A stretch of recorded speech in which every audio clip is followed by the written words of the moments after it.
Salam alaikum, salut à tous. Enfin, une vidéo sur ce qui vient de se passer avec Mohamed Nadir, que je connaissais pas, qui est un jeune, c'est pour ça aussi, et qui épouse en fait les outils de communication moderne, et c'est pour ça que je vais beaucoup m'attarder un peu là-dessus, qui sont les TikTok, TakTak, TukTuk et compagnie. Moi, tout ça, ça me dépasse, et plusieurs questions se posent aussi, hein. Sur la forme, est-ce que ce sont des outils appropriés pour passer les bons messages sur le plan religieux? D'aucuns disent, dont moi mon fils aussi le premier, que s'il y avait une part positive là-dessus, c'est que ça a permis à beaucoup de venir sur la religion. La question est, surtout, c'est pas forcément le support, c'est est-ce qu'on peut tout dire, etc. Et ensuite, sur l'utilisation qui est faite. Qu'est-ce qui s'est passé? C'est que Morandini, sur CNews, a fait, dans son émission, a pris des extraits que je vous montrerai tout à l'heure. Hein. D'ailleurs, je peux vous montrer déjà le schmilblick. Hein. D'accord?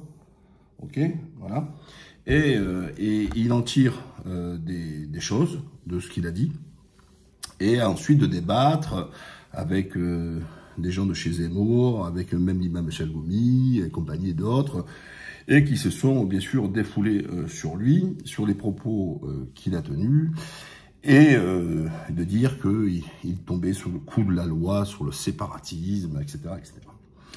Déjà, restons sur d'où vient cette information et par qui elle est traitée. Elle est traitée par un délinquant qui a été condamné récemment par la justice, Jean-Marc Morandini, qui a touché des garçons. Voilà. Et il a été reconnu coupable. D'accord? Et il n'a pas été interdit d'antenne. Et donc, on a un gars qui se tape des garçons, qui met des pressions et tout ça sur des garçons pour se taper des garçons, et qui vient se permettre d'aller sur le terrain de la morale concernant un imam qui a commis aucun crime et aucun délit, qui a tenu des propos s'adressant à des musulmans et pas à des profanes, parce qu'encore une fois, c'est toujours pareil, c'est d'où on vient. C'est pour ça que le problème d'Internet, c'est ça, c'est que n'importe qui peut tomber dessus.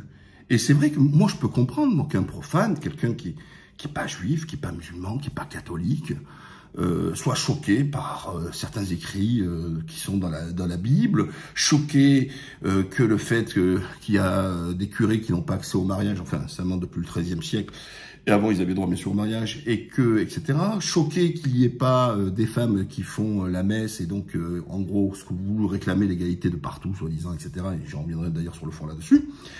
Choqué, on peut être choqué par que des gens disent, j'ai vu dernièrement le rabbin, qui est un pied noir, me fait pisser de rire ce rabbin, où il a tartiné Gad Elmaleh parce qu'il s'était converti au catholicisme, mais je pense que c'était surtout pour éviter que ça crée une brèche et que d'autres suivent le cas de Gad Elmaleh parce que c'est quelqu'un de populaire et qui voulait pas que les brebis s'égarent.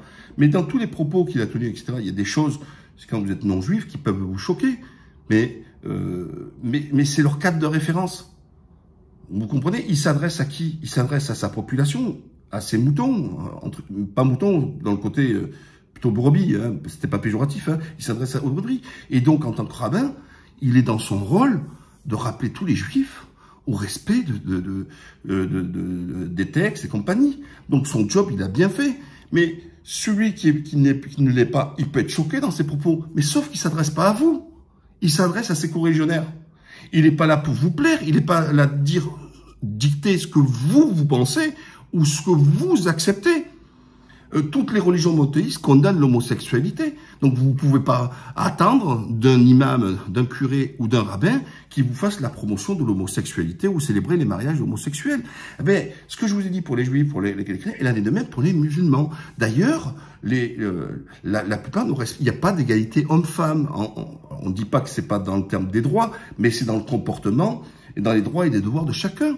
Dans une synagogue, une femme, elle peut pas aller s'approcher de la Torah, toucher à la Torah, parce que elle peut être impure, c'est-à-dire parce qu'elle a ses règles, elle est indisposée, etc. Que dans les vrais religieux juifs, la femme, elle touche pas la main aux hommes, comme le font chez les musulmans, etc. Bref, il y a des similitudes. Donc, pareil, on peut pas dire discrimination parce que celui qui doit voir la Torah, tout ça, etc., ça doit être un Cohen, et s'il n'y a pas de Cohen, un Lévi, etc. Vous n'allez pas dire que c'est discriminatoire pour Smadja, ou Gluckman, ou Glusman, ou ce que vous voulez. Non, ben, c'est comme ça. Ce sont des dogmes.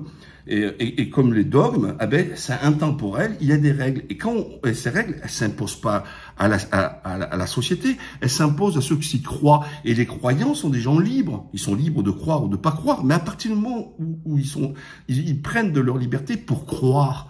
Mais qui vous êtes, vous, Morandini, Tartampion, tout ça, pour dire c'est inadmissible ce que vous pensez? Ils ne font pas de mal à la société. Au pire, à votre regard, ils se font de mal à eux-mêmes, puisque les contraintes qui pour vous sont des contraintes sur le plan de la religion, pour le croyant, elles ne sont jamais vécues comme une contrainte, mais comme une obligation de faire. Vous pouvez dire que le ramadan, c'est une contrainte, se priver de boire, de fumer, de trucs, de pas mal parler, etc. pendant le ramadan, sauf que le musulman, il est content de faire le ramadan. Vous voyez, c'est toujours pareil d'où on vient. Donc, premièrement, Morandini, délinquant sexuel, qui se permet de faire la morale à cet imam, là-dessus, etc.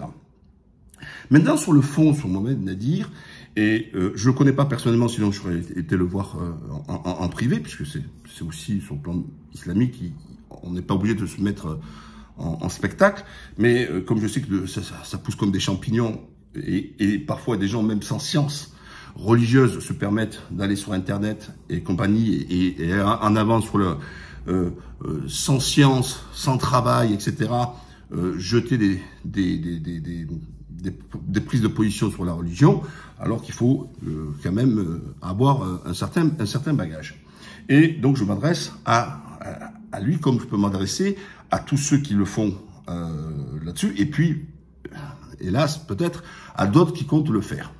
Qu'est-ce que ça se passe? Il dit, le sujet qui lui est reproché, c'est si le mari demande à sa femme, donc il répond sur TikTok, une femme qui doit lui poser la question, mon mari m'interdit d'aller à la bibliothèque, etc., alors je reprends mes études, est-ce qu'il a raison ou non? Alors lui, il lui dit oui, il a raison, tu ne dois pas d'aller à la bibliothèque, parce que vérifier s'il y a de la mixité, et donc son axe c'est sur la mixité. Et donc, bien sûr, vous vous rendez compte, tu veux interdire sa femme, il prône à l'autre d'interdire sa femme, etc. Alors moi, je restais d'abord sur la forme. Sur la forme, désolé, une situation, c'est-à-dire identique, c'est-à-dire un chemin, par exemple, tu vois, j'en parlais tout à l'heure avec une amie et avec mon fils, et justement, on dit... s'il y a une bibliothèque où tu sais que les gens ils savent se tenir, qu'il n'y a pas de problème, les garçons comme les filles viennent pour étudier, pour travailler, bien ça causera pas de problème que ta femme aille là-dedans. Et puis s'il y a des endroits, une amie me disait ouais à Montparnasse ou à Pardieu, je sais pas où là, il me disait à Lyon là, il y a une bibliothèque où les gens ils viennent pour se rencontrer, naturellement que ta femme va se faire toujours chuchoter, parce que encore une fois c'est toujours un problème des mecs dans tout ça. Toujours les mecs qui restent pas à leur place, qui viennent toujours draguer, t'as ton 06, ton 07, ton si, etc. Donc, je trouve que c'est pas le lieu. Si vous avez déjà des questions personnelles, donc déjà aux imams de pas y répondre. D'accord? Je trouve que il faut écouter les personnes en privé et avec un peu de pudeur. Et que la personne raconte, qu'il voit le contexte et il apportera, lui, sa réponse, ou il ira chercher sa réponse. Mais là, de but en blanc, aller sur TikTok, impose un truc, et je dis ouais, non, c'est interdit. Alors, bien sûr, le profane, lui, il est choqué parce qu'il entend ça, et je peux le comprendre. Et puis, désolé, pour les musulmans, il s'égare un peu, parce que quand tu vas au supermarché, il y a la mixité. Parce que, encore une fois, il y a toujours les textes dans l'islam et les contextes. Je vous rappelle qu'en France, c'est pas un État musulman, islamique, on n'applique pas la charia, etc., etc. Et que sa femme, tout le long de sa vie, elle va au marché, il y a la mixité. Elle prend les transports, il y a la mixité. Tout est fait dans le cadre de la mixité. Donc, désolé, c'est pour ça qu'il faut faire attention sur vos réponses. Dans quel contexte, etc. Donc ça, c'était sur le fond. Mais sur la forme, ce qui m'a choqué, vous allez l'écouter, il se dit appartenir à l'école malikite. Alors, pour ceux qui ne savent pas, par exemple, essentiellement les gens du Maghreb sont des gens qui viennent de ce qu'on appelle des malikites. Et malikites parce que en fait, ça vient de l'imam Malik. Et donc, d'ailleurs, un petit d'information, l'imam Malik, dit bien que le musulman doit vivre dans un monde, dans un pays musulman, et qu'il ne peut pas rester dans un état aussi quand il est injuste envers les musulmans, ce qui est le cas en France, la preuve. Alors écoutez ce qu'il dit, et c'est là où je vais intervenir. C'est un endroit où il n'y a pas de mixité, où il n'y a personne qui viendrait vous solliciter, et qu'ils viennent vous chercher. Mais en tout cas, il est dans son droit. Il est dans son droit et on ne peut pas le blâmer. En tout cas, du point de vue du fiqh de l'imam Malik, c'est pas mon avis à moi. Vous allez dans le charh de Mukhtasar Khalil. Donc, quand il dit « c'est pas moi, c'est l'imam Malik », parce que moi j'ai mon opinion. Là, par contre, il dévie. Parce que quand on se revendique du malikisme et de suivre la lignée juridique de l'imam Malik, on doit appliquer ce que dit l'imam Malik et donc on fait sien ses positions. Donc c'est selon l'imam Malik que je soutiens, mais on peut pas dire selon l'imam Malik, mais c'est pas mon opinion. Ben, et en plus, donc ça veut dire que tu as une opinion diverse que tu ne dis pas. Eh oui, mais c'est pour ça qu'il faut pas faire ça sur TikTok. C'est pour ça que vous pouvez pas faire du live. Parce que parfois, vous allez vous égarer dans la réponse. Vous allez peut-être induire, non pas que la personne qui vous a posé la question, mais vous allez induire en erreur l'ensemble des gens qui vont vous écouter. Et ça, c'est gravissime. Prenez vos responsabilités sur les gens qui sont imams et tout ça, etc. Que vous filmez dans une conférence, on prend le temps, on détaille sur des trucs, etc. Mais toutes les petites questions, vous pouvez pas faire du tac au tac. Je sais qu'il faut tout rapidement. Inviter les gens aussi à prendre des cours dans les mosquées, certains endroits ou les instituts pour apprendre la jurisprudence, tout ça, etc. Il faut pas le traiter à la légère. Il faut pas que les outils que vous faites, les 1 minute que vous avez droit de TikTok ou de je sais pas quoi, d'Instagram et compagnie, vous doivent vous imposer à vous dans cette minute de pouvoir contenir des choses qui sont beaucoup plus complexes, où il faut prendre le temps de la pédagogie et de l'explication.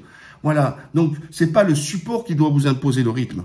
C'est vous qui devez trouver le bon support par rapport à ce que vous avez à dire, afin, justement, de pas dévoyer le message. Donc ça, je suis très clair là-dessus. Il est jeune, et j'espère qu'il va apprendre. Et toute la publicité qui a été faite autour de ça avec Morandini, je le répète, moi je me dis que la question, vous savez, c'est est-ce que, parce que ces outils-là, moi je vous dis, moi ça me dépasse, et puis je vais plus en France, etc., ben, beaucoup de jeunes sont rentrés dans la religion grâce à des gens comme lui ou d'autres, etc. Mais bien sûr que c'est bien. Et puis, mais encore une fois, faut faire très attention à ce que vous dites. Là, je parle pour les musulmans, de pas les égarer ou d'avoir une réponse trop simpliste, qui n'est pas assez étayée ou qui demande du temps et que vous n'avez pas pris le temps nécessaire d'y répondre, etc. De l'autre côté, les autres, Morandini, ce que t'en penses, on n'en a rien à foutre. En plus, ils avaient même invité Chalgoumi pour le terminer et compagnie, parce qu'ils vont toujours extraire un truc dans un contexte, alors surtout quand c'est, comme je vous dis là, pour moi, il est mal expliqué, et puis ils vont aller bombarder. Et la question de fond, quand même, qui doit revenir, c'est qu'on parle de laïcité. La laïcité, eh ben, c'est clair, c'est la liberté religieuse. Et Morandini et tous tes sbires sur tes plateaux là pour aller cracher, parce que c'est dans l'ADN de CNews, hein, parce qu'il faut aller taper le combat, c'est les croisades, hein, etc. Ce que disent les imams, ça parle aux musulmans. Alors que t'aimes ou t'aimes pas, ça ne nous regarde pas. Toi, ta pratique sexuelle, Morandini, je ne parle pas là où tu as été condamné pour délinquance, parce que ça c'est un délit, hein, attention. Hein. Le toucher sexuel, c'est pas une liberté, c'est une agression sexuelle, c'est un délit. Hein. Moi, je te parle de tes mœurs, etc. Mais moi, je suis choqué de tes mœurs. Je suis choqué que tu annonces ton homosexualité, etc. Mais c'est ta liberté, donc je n'ai rien à foutre. Voilà, c'est ta liberté. Donc tu vois, ton cadre de référence à toi, c'est pour aller faire toutes tes choses là avec tes semblables. Ben eux, ils font ce qu'ils veulent. Ouais. Donc les musulmans ont le droit, comme les juifs, pour les trucs, de s'adresser aux leurs avec leurs règles. Et toujours pareil. Ce qui est important. Parce que vous soulevez la loi de séparatisme. Mais vous avez strictement rien compris déjà à cette loi. Alors déjà, cette loi, elle est incompréhensible et elle ne devrait même pas exister. Mais au pire. Mais il te dit sur les valeurs républicaines. Mais juridiquement, ça tient même pas, ça. Parce que les monarchistes, il y en a beaucoup. Hein, il n'y a pas forcément que sur les héritiers des Chouans en Vendée chez le père de Villiers. Il y a des gens qui sont pour c'est un système politique, la République. Je l'ai toujours dit, moi je suis père républicain. Parce que moi, je suis contre l'égalité, je suis pour l'équité, enfin, sur beaucoup de choses. Bon, je ne vais pas revenir là-dessus. Mais les gens, ils ont le droit de ne pas être républicains. Ce qui est important, l'obligation des gens, c'est de respecter les lois qui en découlent de ce schéma politique que vous appelez la République. C'est ça, c'est de ne pas s'affranchir des lois.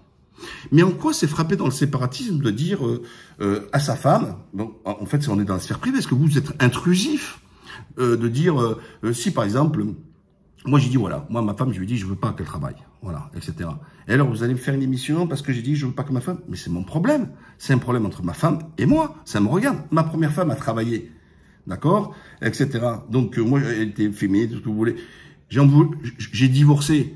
Donc c'est que j'ai fait un autre choix. C'est que ça me convenait pas, ce schéma-là. Donc, j'ai fait un choix de dire, moi, je veux pas que ma femme ait le truc. En plus, j'assume, je suis là, je ramène le oseille. Ça aussi. Est-ce que j'ai le droit aussi de dire que, conformément à ma religion, je dois chercher le pétrole et le donner à ma femme, hein, d'aller chercher l'argent, d'accord? Dans l'islam, ma femme est autorisée de travailler, donc il n'y a pas de souci là-dessus. Mais la religion m'interdit pas à moi, mon libre arbitre, de dire que je préfère que ma femme s'occupe des enfants, faire d'autres loisirs, etc., que je veux pas qu'elle revienne avec le stress du boulot. C'est un choix privé entre madame et moi, d'accord? Donc, vous comprenez bien. Donc, je l'impose à personne. C'est ma philosophie. Pourquoi vous allez rentrer dans les relations hommes-femmes concernant les musulmans, etc. Je comprends pas. Mêlez-vous de votre cul, tout simplement. Hein, c'est pas compliqué. Donc toi, tu en fais ce que tu veux. A priori, tu as préféré prendre des quenelles par d'autres hommes. C'est ta liberté. Mais par contre, tu ne vas pas nous imposer tes mœurs aux autres. Donc voilà, c'est tout. Moi, je vous dis, encore une fois, c'est toujours pareil, c'est d'où on part, d'où on vient, etc. Et là, il mélange tout. Ah, mais ça me convient pas. Dans ces cas, vous faites quoi? Vous voulez faire un Coran républicain? Mais ça n'existe pas, ça. Mais ça n'existe pas de Coran républicain, comme il n'existe pas de Torah et de Bible républicaine.